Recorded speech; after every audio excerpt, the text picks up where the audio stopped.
जिंदगी में कुछ मुलाकातें यूं ही हो जाती हैं, बिना किसी वजह के, बिना किसी इरादे के, पर उनका असर पूरी जिंदगी रहता है। ये जो मैं कह रहा हूं, ये कोई कहानी नहीं, मेरी यादें हैं। हाँ, जो मैं आज लिख रहा हूं, वो दरअसल उसी की याद में लिखा हुआ सच है। मैं लेखक नहीं था, पर शायद उसी ने मुझे लेखक बना दिया। भैया की शादी थी, घर में शोर, हंसी, रौनक और खुशियां, और तभी वो आई, गुलाबी साड़ी में, मासूम मुस्कान लिए। उसकी आंखों में चंचलता थी और उस पल लगा जैसे वक्त थम गया हो। बस वहीं से कुछ शुरू हुआ, एक ऐसी कहानी जो आज तक अधूरी है।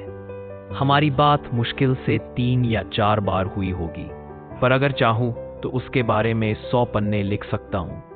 वो पहली बार जब उसने मुझसे बात की थी, उसके शब्द आज भी मेरे कानों में गूंजते हैं, राधे राधे जीजू। हाँ, वही भाभी की मौसेरी बहन, यानी भैया की साली। अब ये सब बातें शायद मेरे किरदार पर सूट न करें, पर क्या करूं, प्यार तो जानवर को भी हो जाता है। हम तो फिर भी इंसान हैं, और मुझे भी हो गया बेइंतहा प्यार।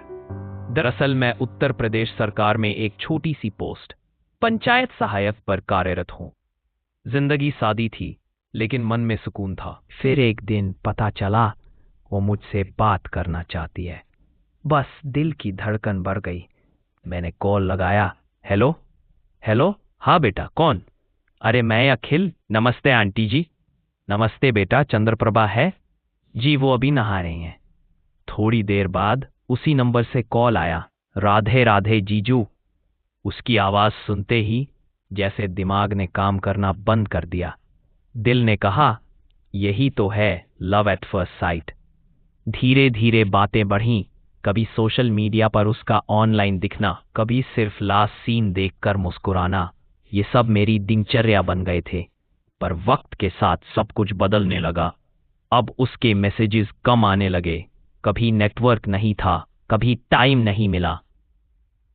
और फिर एक दिन वो मिली, मुस्कुराई, पर उस मुस्कान में शरारत नहीं थी, बस एक अनकहा दर्द था। सब ठीक है? मैंने पूछा। हाँ जीजू, सब ठीक है, उसने कहा, पर उसकी आंखें कुछ और कह रही थी। फिर एक दिन पता चला वो किसी और रिश्ते में बंधने वाली है। दिल ने एक पल को मानने से इनकार कर दिया, पर सच्चाई यही थी, हर कहानी की हैप्पी एंडिंग नहीं होती। मैंने मुस्कुराकर खुद से कहा, खुश रहो चंद्रप्रभा, तुमसे प्यार किया था और अब भी करता हूं। बस अब तुम्हारे सुकून में मेरी खुशी है। आज भी जब कोई राधे राधे कहता है तो दिल मुस्कुरा उठता है। वो आवाज, वो हंसी, सब आज भी जिंदा है। मैं आज भी पंचायत कार्यालय की उसी कुर्सी पर बैठा हूं, पर अब मैं सिर्फ सहायक नहीं, एक कहानीकार हूं।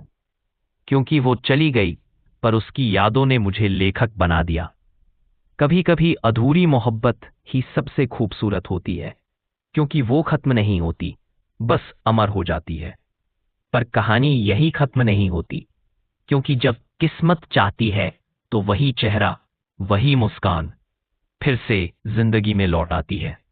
जानिए इस अधूरी मोहब्बत का अगला मोड़। देखिए पार्ट 2, जब किस्मत फिर उसी मोड़ पर मिली।